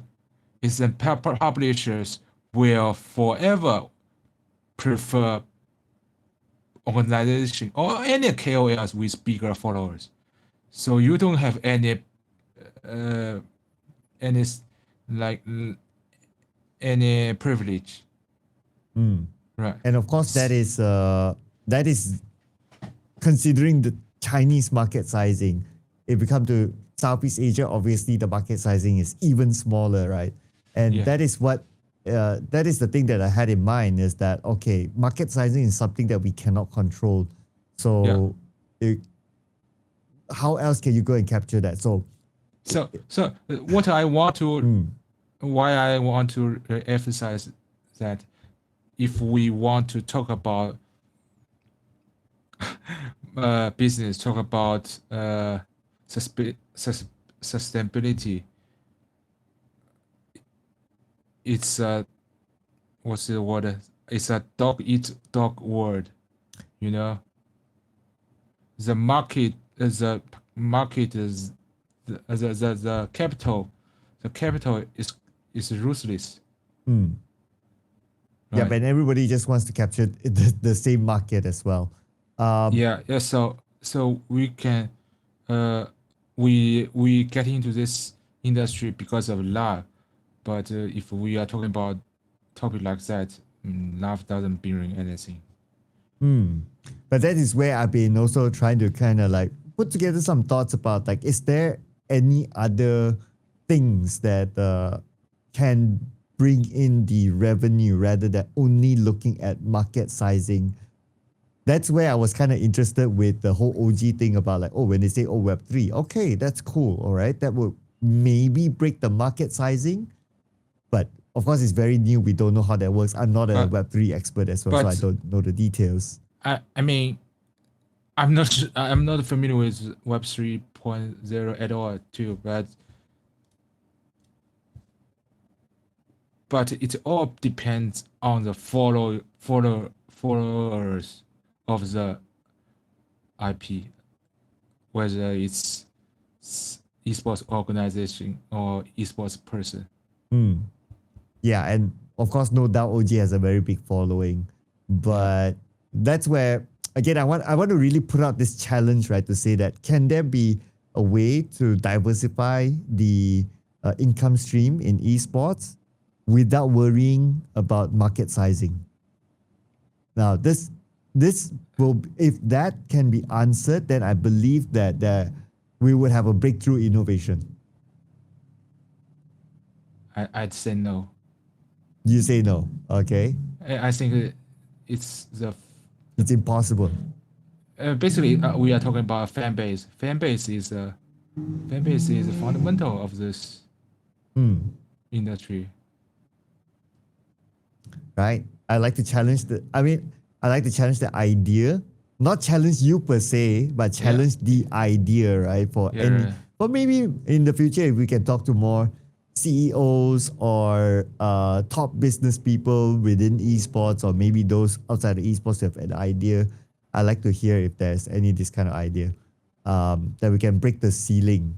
Yeah, because if somehow this thing can be unlocked, then we would be able to break that ceiling. But anyway, we already got the signal from our director that we are more than 2 hours already in this conversation. Yeah, it's a very broad conversation, of course. Any other final things you'd like to share before we wrap it up? I'm a little bit tired, to be honest, but You've been on a roll. I still feel that I can talk about stuff with you a lot. Like, uh, yeah, I think maybe it's because we haven't been talking with each other for a long time. Yeah, so we have a lot to share. So yeah, I'm very happy to be here to talk to you and the Lin. Lin, hello. Yeah. So yeah, I hope we can do some stuff regularly, or maybe not regularly, but from time to time in the future. And as I said, uh, sometimes now I just have to accept that a lot of things are limited, uh, personally or industry wise, but I still find this industry very appealing to myself after 10 years, to myself after 10 years. So I still want to do stuff and do stuff that maybe other people haven't done before. I think that's it. Maybe it's something that you can share in our next episode or somewhere. Yeah, we'd like to hear again. Of course, now that you are back, we'll be happy to have more of these episodes consistently as well with you. So yeah, that's definitely something that we'll talk about in the coming episodes. But anyway, for now, that will be all, ladies and gentlemen. Thank you so much for listening, and it's probably a very deep topic, but that's how industry topics happen. That you talk about all these very deep and big stuff that maybe if you just watch esports for the game, then sure, right? Enjoy it as it is. But if you're interested to know about how the things behind the scenes happen, then yeah, this is probably a discussion for you. And I'd like to put out still that challenge of like, how can the economical ceiling be broken even further with maybe new innovations? To put it in the comment section as well. So that will be all for us tonight, and we'll see you again in following episodes. Bye bye. Bye bye.